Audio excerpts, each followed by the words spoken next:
Chad and Joe are free spirits who seem perfect for each other. Chad was definitely a hippie. He made her feel invincible.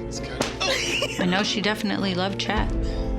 She told everybody that would listen. In love and off the grid, they try to start fresh. My mom always kind of wanted to live off the land. He took her away to this town, far from her family and friends. But they can't escape their pasts. Who is this? She basically threatened to slit her throat. You're a whore, Joe Ringer.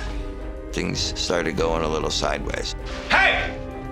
And one of their old demons will prove deadly. It was either terrifying or complete bliss. Love may be blind and marriage bliss, but divorce is murder.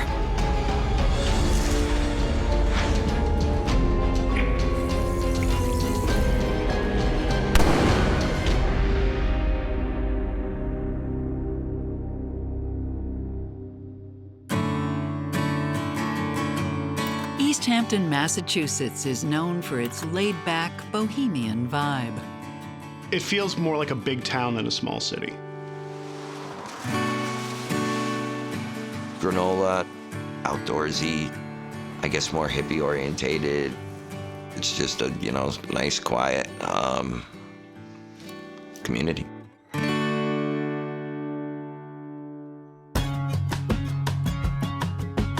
And 40-year-old Chad Reedy fits right in. Chad Reedy was a free spirit. He had a magnetic personality. He was into animals, music, automobiles. Chad used to have a Volkswagen bus, and he toured with the Grateful Dead, basically. He followed them everywhere they went, all over America. Chad's about to meet another person he'd like to follow around. Joanne Ringer, better known as Jo. My mom met Chad. She was in her dune buggy, and she was going in to get a part for it. It was almost like she was forced to talk to him because he was right there. That's my baby. She's gorgeous. Fixed her up myself. Huh. You must be pretty good with your hands. That's what all the boys say. I bet. I'm Joe. I'm impressed. Oh. But my name is Chad. Well, Chad, why don't we go for a drive sometime? That would be awesome.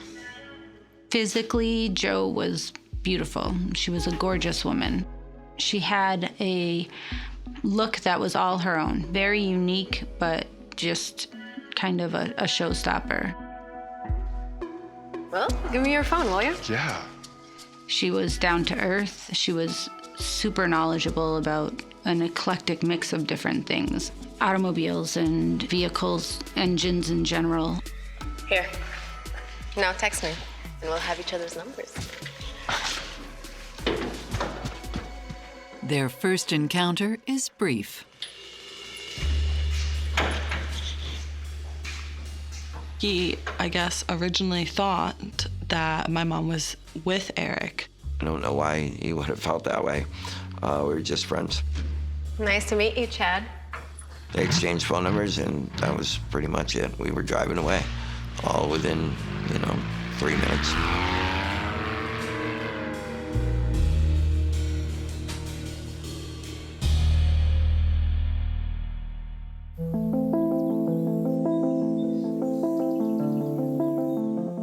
But Jo never hears from Chad. She was living in this kind of little podunk town called Pelham, and she was living on a friend's property in a little tiny camper. And she was working for a local law firm as a spokesmodel at motorcycle rallies and events. She'd hand out pamphlets at bike events, etc., so she was really well known in the bike community for that.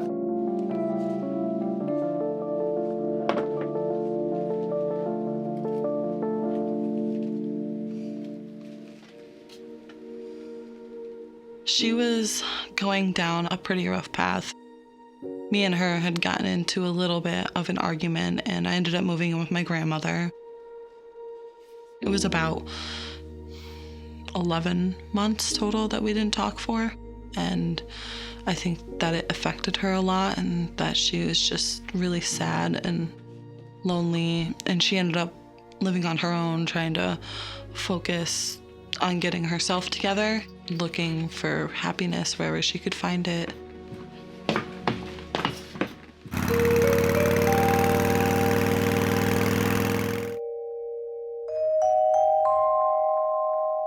Back in East Hampton, Chad is also looking for something more. He worked setting up for bands and stuff at local bars. So he decides to make a move.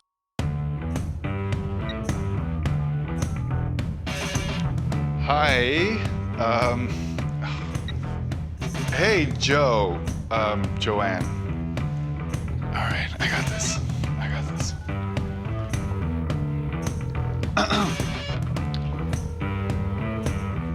Hi, Joe. This is Chad. I don't know if you remember me. I was hoping we could go for that ride. I'll talk to you later.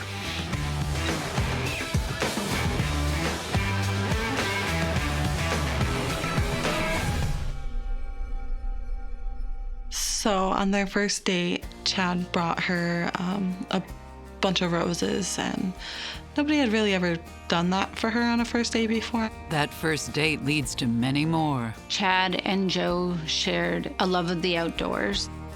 They did go on hikes and they went venturing. There seemed to be something really kind of quaint and really sweet in a way about the way things started. She seemed to be really happy and really taken with him, and he of her as well. You know I'm in love with you, right?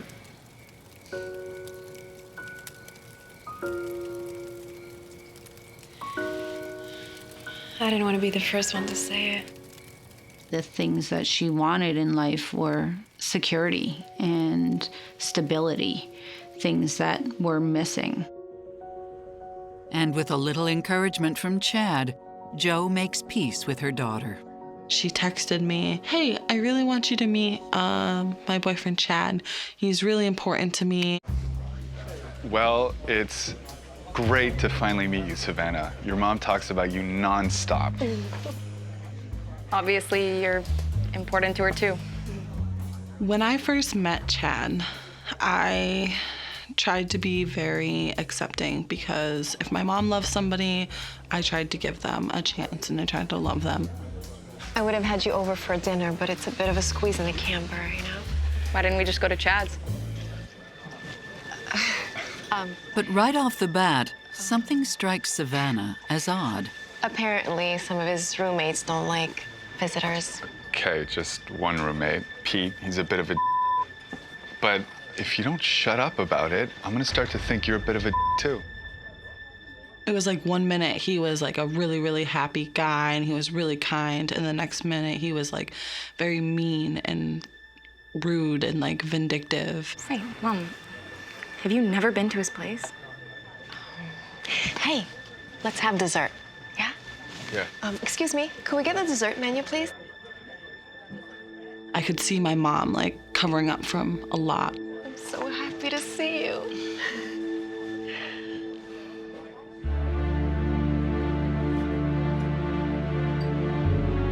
Psychotherapist Stacy Kaiser and forensic psychologist Brian Russell see two free spirits who are also a little lost. When I look at Jo and Chad's relationship, it's almost like Jo is looking for a hero, somebody who can come make her life a little bit better because things are tough.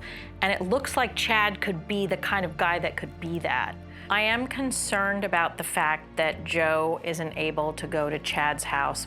I think any woman ought to be concerned when a guy does not want her to come and see where he lives. And the fact that Jo seems to be making excuses or trying to just rationalize or dismiss it away suggests to me that Jo is feeling kind of a strong pull to make this work. I always tell people it is a red flag if people are not sharing their home and their friends. And so Whatever it is going on with Pete and the house, I think that Joe needs to find out.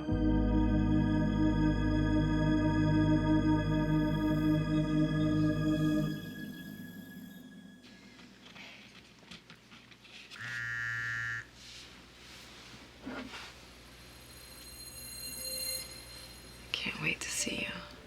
What the? I don't get why I haven't even met the guy.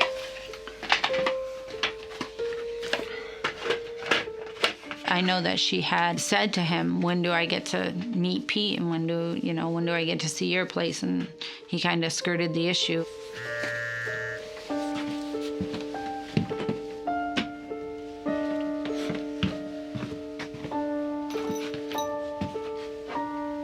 Is everything okay? Yeah, just some with Pete. Pete, right. Love you. See you later. I know that when Joe discovered the conversations in his phone, she was probably angry about it. She was pissed.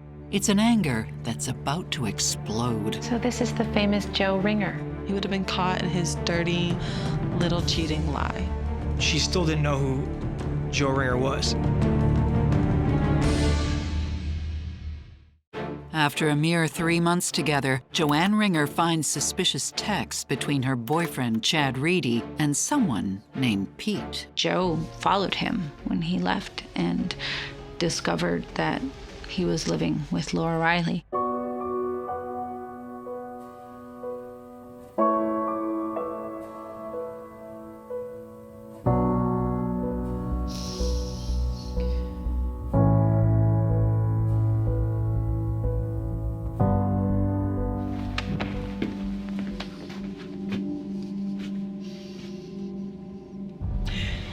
Who is this?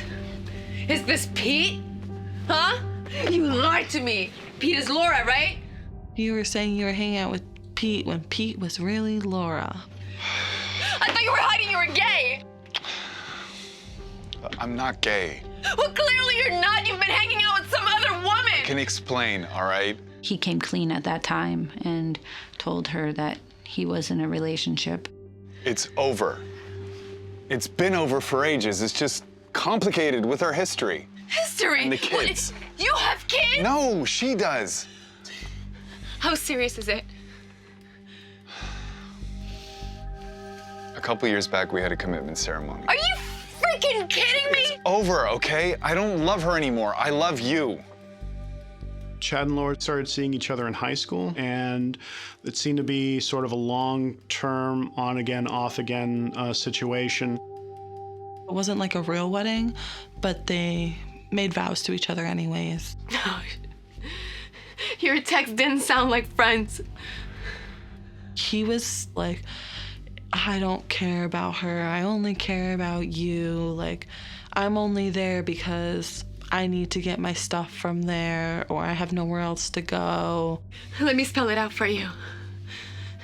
It's her or me. Either you want it or you don't. Get out if you don't. And it didn't take very long for him to tell her that he was leaving Laura Riley. It was like he tricked her into forgiving him right away. Joe now knows that Chad is living with Laura, and yet she doesn't leave him. Instead, she gives him an ultimatum. And I think she's deluding herself. If he just leaves her, we can go off into the sunset living happily ever after. It's almost like she's invested in the potential of what they could be instead of the reality of what is taking place in their relationship, which is there's currently a foundation of lies and deception. This is some pretty profound dishonesty here. And you would think that a lot of people in Joe's situation would be feeling very deceived, very used, very upset, and would think, okay, this is done today, but she doesn't. She wants to believe it. And that desire that Joe is showing to want to believe more dishonesty on top of dishonesty she knows has happened worries me. Chad? Chad!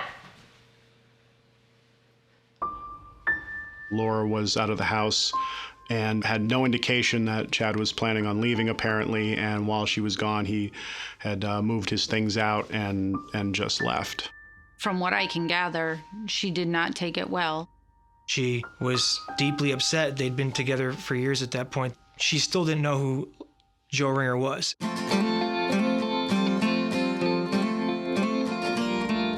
Joe and Chad decide to get a house together, more than an hour out of town. Where they moved to in the Berkshires is actually, it's, I don't want to say desolate, but if you're into hiking and things of that nature, it's a pretty good area. He got a USDA loan, and she used her savings as a down payment. It was this cute little like country bumpkin house. It was like you were walking into your grandma's house from the South, but you were in Massachusetts. Careful, push with your legs, babe. My mom always kind of wanted to live off the land. It's good. If I had to guess, another reason that they moved so far away would be to try to get farther away from Laura. The house that my mom and Chad actually ended up moving into was supposed to be Chad and Laura's house. Joe didn't want Laura Riley in the picture at all. But avoiding Laura isn't that easy. My mom and Chad had gone to a Mexican restaurant, and Laura was there. Laura went to that restaurant because it was her son's birthday. They hadn't even noticed Laura yet, but Laura noticed them.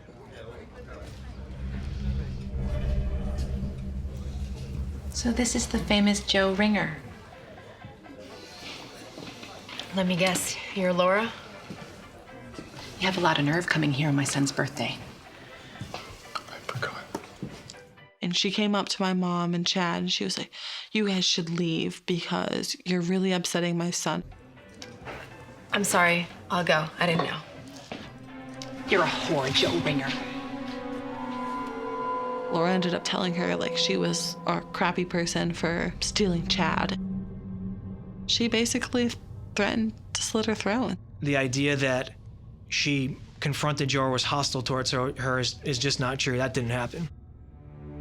It just got really bad from there. I'm not convinced that he did choose Joe over Laura. Chad, call me back.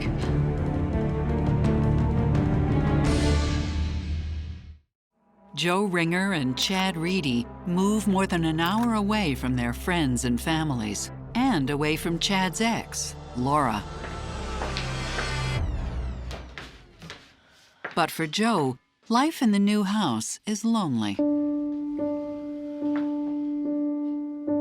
It's a good hour travel to come down into East Hampton. That was the one thing that she always complained to me about, was just that she was farther away from her friends. She felt like she was trapped financially and physically up there. Especially since Joe isn't working anymore. So when my mom met Chad, she was going to a lot of gigs, dressing up, taking pictures.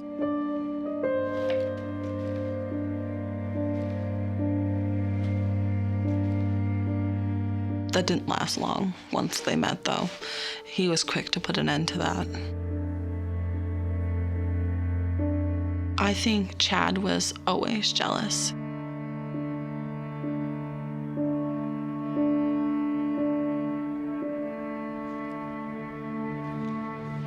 Restless and broke, Jo takes things into her own hands. Her phone was shut off because she couldn't pay the bill. Chad was not willing to help her out financially so that she could get her phone turned back on. And I know she was very aggravated and frustrated with the idea that she didn't have a job and didn't have her own income. Hi, I'm Jo. I'm ready to work. Finally, Jo gets a break. She got a bartending job at a bowling alley by the house, and she was really excited about it.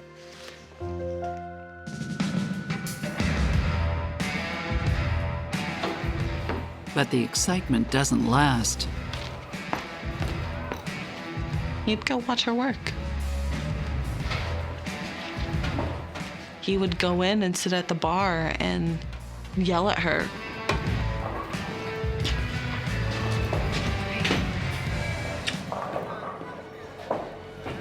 What the hell are you doing? I'm working. You're not working. You're flirting with every guy in here. Her boss did not like the fact that Chad was always there and Chad was always starting issues. Just leave before I get fired, all right?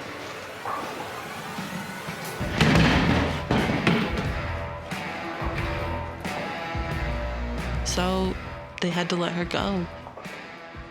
I know that it was upsetting to lose the job for her because my mom loved to make her own money. She hated asking for things. She was always extremely independent. Despite the tension, Joe and Chad decide to go all in on their relationship. It was like out of the blue. She had texted me and said, Chad bought me a ring and we're getting married and it would be really important to me if you could come.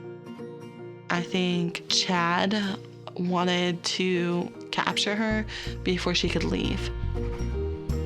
We went to a town hall in Vermont. It was kind of unsettling for me how fast it went, but I tried to be really supportive because if she was happy for once, then I was happy for her. So they'd only been together for 7 months, I think it is, when 8 months, when they decided to get married. Yes. I was shocked. I couldn't believe it. When I found out that they were in a serious relationship was when I found out they were married. That's how fast everything happened. I thought she was making a hasty decision.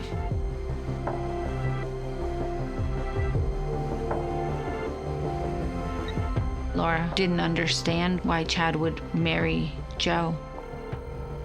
Chad, call me back. Everything Laura wanted, he gave to my mom.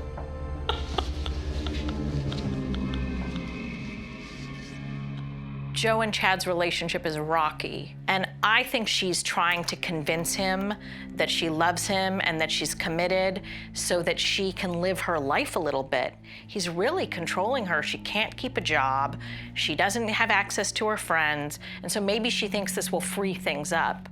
I think she has a feeling that something is wrong, and it has to do with the fact that Chad seems very jealous, which means he's very insecure, that she gets attention from other people, and he's worried that her head will be turned and he'll lose her. And so it looks to me like she might think if she commits in a marriage, that will fix this. That will reassure him that she's not going anywhere, and no matter who else looks at her, they're not gonna turn her head. And it concerns me greatly because anytime somebody thinks that marriage is a fix to a problem, that's not what it's supposed to be. Instead of reassuring Chad, getting married sends him on a dangerous and sudden spiral. Chad? Chad?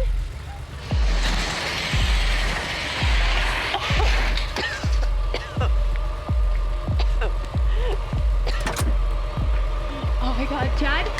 Chad? Hey, we got it. Dad! He was trying to commit suicide.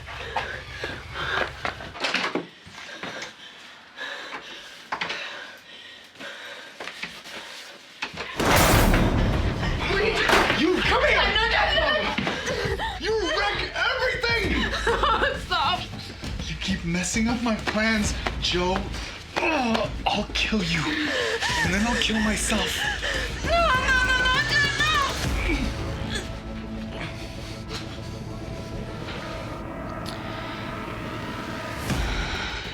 He picked her up by her throat and he put her against the wall, and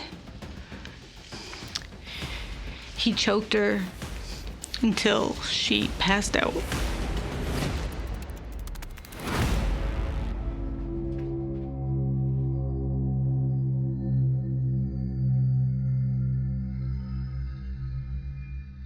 I think that was kind of the beginning of the end. And there's no coming back. I was gonna hurt him. I love you. They both were playing along like puppets on a string.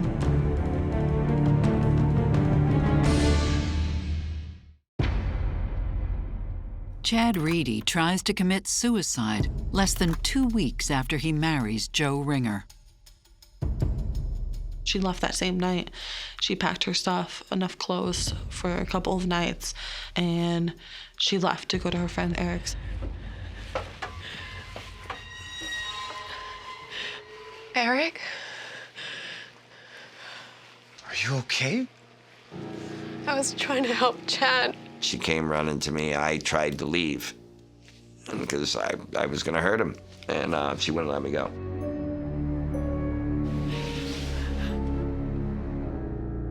It was the first time I had ever seen her unhappy in a very long time. As Joe leans on Eric, Chad falls back on Laura. They had decades of memories and experiences together, so when he was in those really dark places, Laura just had the ability to be a caring, familiar, loving, friendly face that could sometimes pull him out of it. I just keep messing everything up. I think I'm going crazy. You'll be okay. He always ran to her when things were falling apart because he knew that she would just not ask questions and take him back. Sometimes I kind of wish that you were living here with me, like we used to talk about. Chad was intentionally manipulating both Laura and Joe, and they both were playing along like puppets on a string.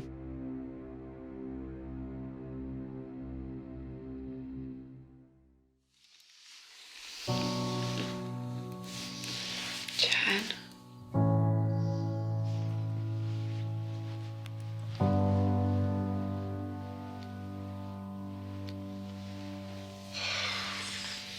I'm so sorry.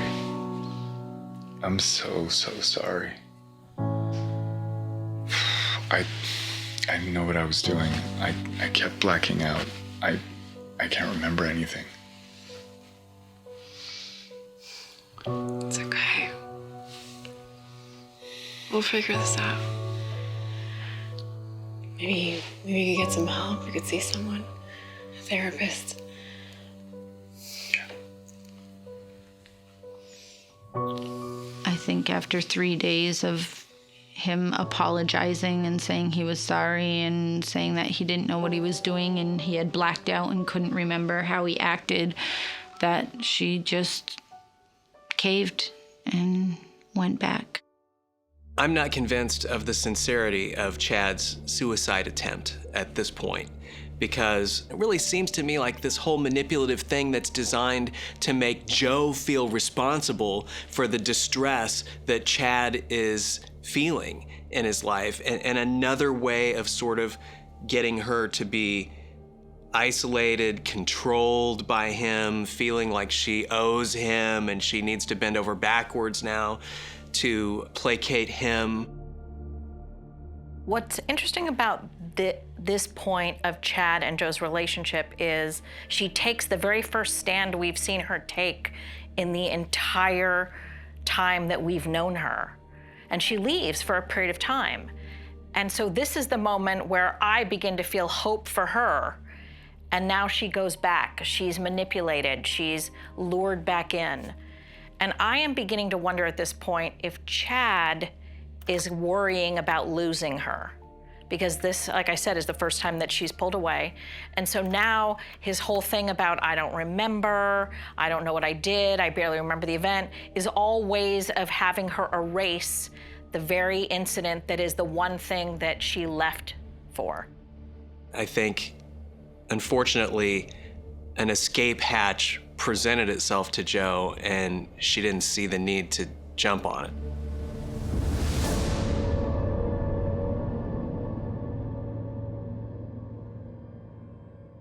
Things only get worse. She wanted to get out on her own terms because she didn't want to lose everything. She invested everything she had into that place. And Eric again comes to her rescue. Eric.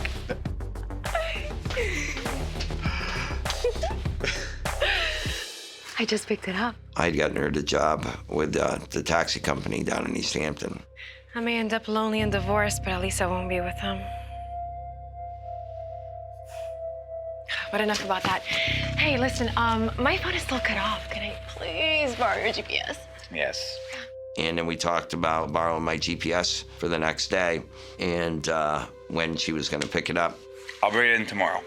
Awesome. Thanks. And Joe, don't worry about being alone. That's when I confessed to Joe my feelings for her. She was a beautiful woman and phenomenal. And, you know, that I always loved her and I would. And if, you know, that she didn't have to worry about ever being alone.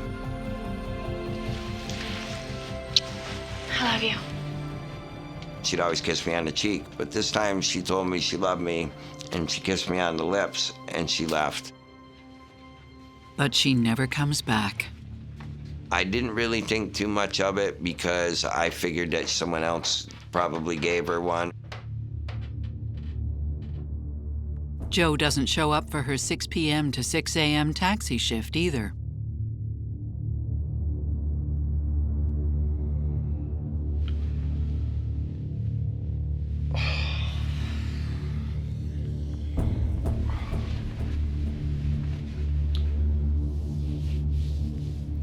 Yeah, I'm calling about my wife, Joe Ringer.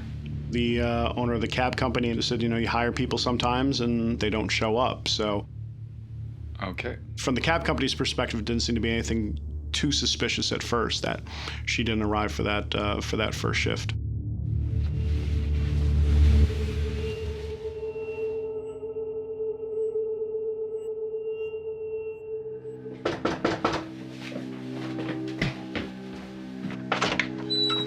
Officer, thanks for coming. Heard about a missing person? Joanne Ringer? Yeah. When did you last see her? 2 days ago. I guess it would have been March 2nd. We ate together and then she went to her friend Eric's.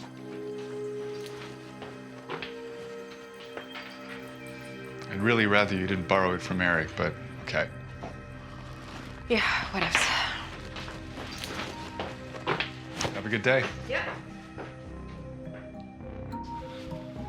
Why did you wait so long to call us? Well, I wasn't expecting her back until yesterday, and I thought I had to wait like 24 hours to call the police or something. Is there any reason she may have left? Like an argument or something? No, we got along like peas and carrots. I can't think of anyone who would have wanted to hurt her. Her car's gone. I don't know where it is. He kept telling police his biggest fear was that she'd gotten into some kind of a car accident. Later that day, Chad is brought in for an official interview. Like I told you, I haven't seen Joe since Thursday. I've been looking for her everywhere. I went to Hatfield to visit this oak tree up by the tree farm. I'm a pagan, so the woods are sort of like my church. I wandered around maybe wondering if she was with another guy. But Joe seems to have vanished, and so the search for her begins.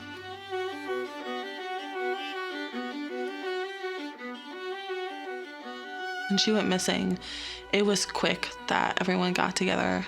We hung up flyers everywhere. We gave flyers to everybody. We walked through woods. I drove everywhere. There were missing posters for Joe everywhere. Bumper stickers, hashtag campaigns. I think it was really remarkable to see that kind of outpouring of support.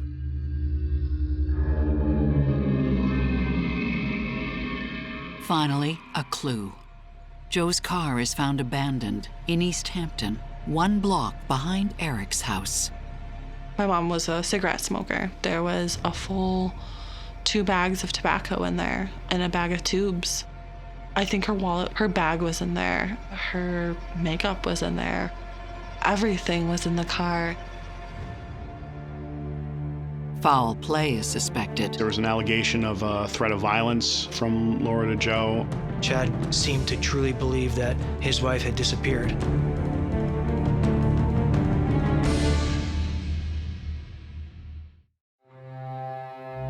Police find Joe Ringer's car abandoned 4 days after she goes missing. And since her car was found 1 block from her friend Eric's place, the police are keen to speak to him. Chad's statement to the police was they had breakfast or something in the morning, and then she was supposed to meet me for the GPS and start her shift that day at 6 at night. I'm telling you, she never showed. You can check that. Eric's statement checks out. I went to work at 10 o'clock that morning, and then when I got out of work at 6, there was somebody with me all the time. Instantly, I knew I was being set up. Would she leave town for any reason? No, she doesn't have much money. Is there anyone who would want to hurt her? No. Police also question Chad's ex, Laura. We had words, but that's the only time I ever saw or met her. There was an allegation of a threat of violence from Laura to Joe. She basically threatened to slit her throat. Laura didn't deny that that a threat was made. So Chad called me from Northampton, and I went to meet him. Then we drove up to his place in Clarksburg. In your car? No, separately. We drove up in 2 cars. Chad is the lead suspect. He didn't have anything to do with this. Chad is devastated. And police believe Laura knows more than she's letting on. But they can't prove anything. They can't move forward with the investigation unless they can prove that Chad is somehow responsible and is lying to them about where he was and what he was doing at that time. And she was essentially alibying him and making it harder for them to get to that point. Police step up the pressure. I keep telling you, I just went to pick up a check, and then my car broke down in Northampton. What's your relationship with Laura? It's platonic.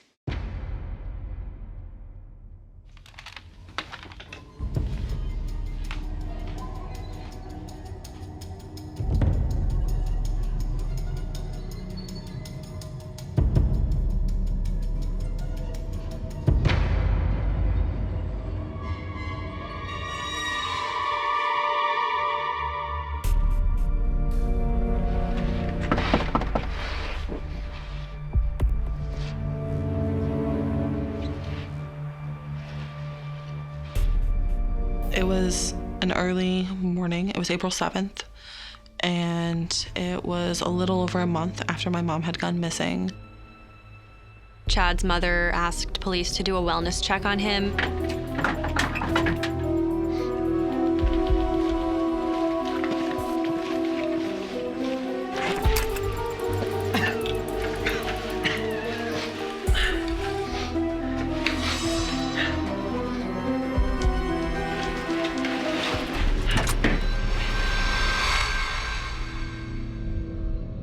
And they found him in the garage where he had died of an apparent suicide from carbon monoxide poisoning. Everything obviously changed when Chad died. Even with Chad's death, the investigation continues. But now the focus is on Laura.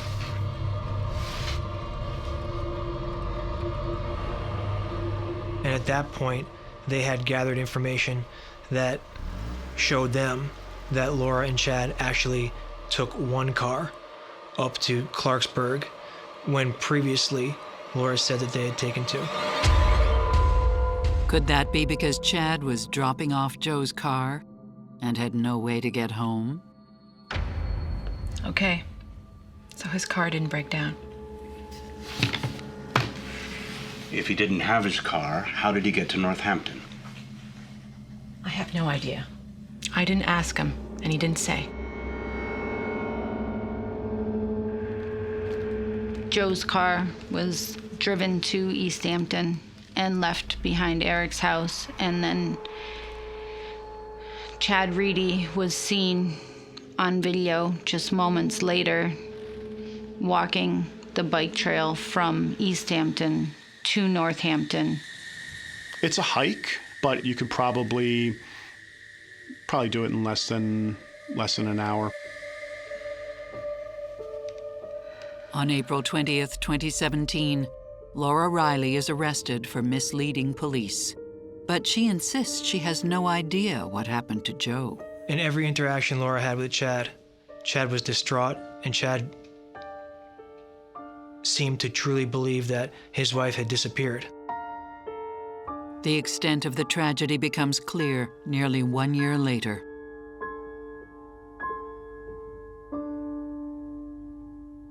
Her remains were found in the woods in Hatfield, Massachusetts. I went to Hatfield to visit this oak tree. My mom's body was found by a hunter, and then the next day they confirmed that it was her. When her body was found, it had been too long for them to really determine cause of death. It was particularly really, really hard because she was terrified of decomposing, and she was terrified of being eaten and by bugs or anything like that. So to find out that that's exactly what happened to her was the hardest part. It seems that Chad could have killed Joe. Good morning. Good morning. Are you going somewhere? Hey! Are you cheating on me? Who are you calling me a cheater? I'm serious, Joe. What's going on with you and Eric? I'm just borrowing his GPS. Besides, he loves me. And he's not crazy like you. He didn't try to kill me. So as soon as I get some money, I'm out of here. Oh no, you're not. You're not going to work. You're not going to see Eric, and you are not leaving.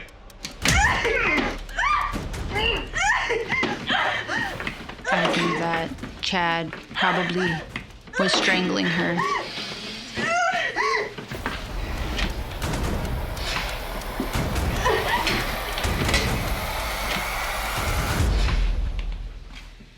I think it got to be too much for him to handle, and he couldn't take it anymore.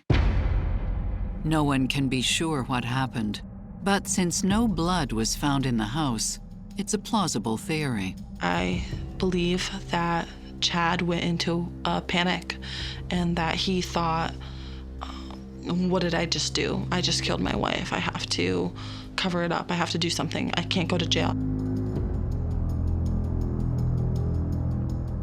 Then Chad might have disposed of her body using her own car. I don't think anybody killed her other than Chad, but I do think that other people could have possibly been involved. And then he might have dumped the car near Eric's place. He wanted people to think that she saw Eric and never made it to work. Then it looks like Chad walked to Northampton. And I think that he called Laura. I don't think he told her what happened. I think he said something happened and he needed her help. It's very important for the community to know that Laura Riley had nothing to do with the disappearance of Joe Ringer. While we can't say for certain that Chad was the killer because he ended up committing suicide, it certainly looks like it was him. First of all, he doesn't have regard for other people's feelings. He's incredibly controlling and abusive. Secondly, it looks as if the timing of her death is suspicious, because just as Joe was beginning to get a backbone and possibly beginning to plan to leave him was right about the time that she died. If Chad didn't kill Joe, I can't imagine what else happened.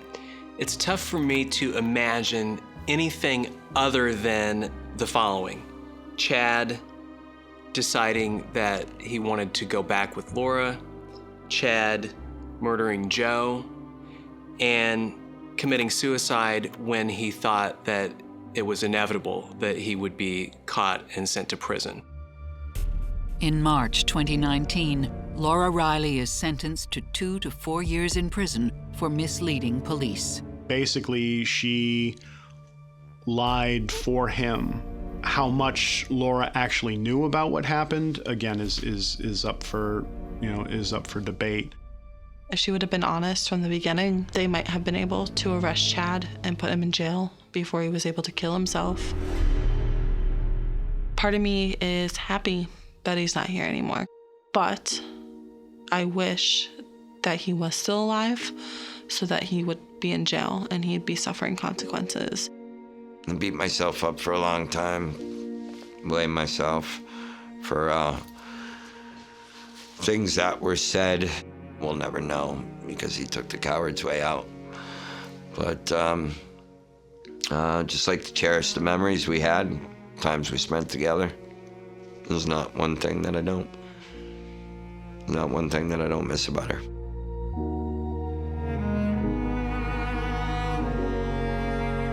I feel like the way that everything played out does no justice for my friend or her family.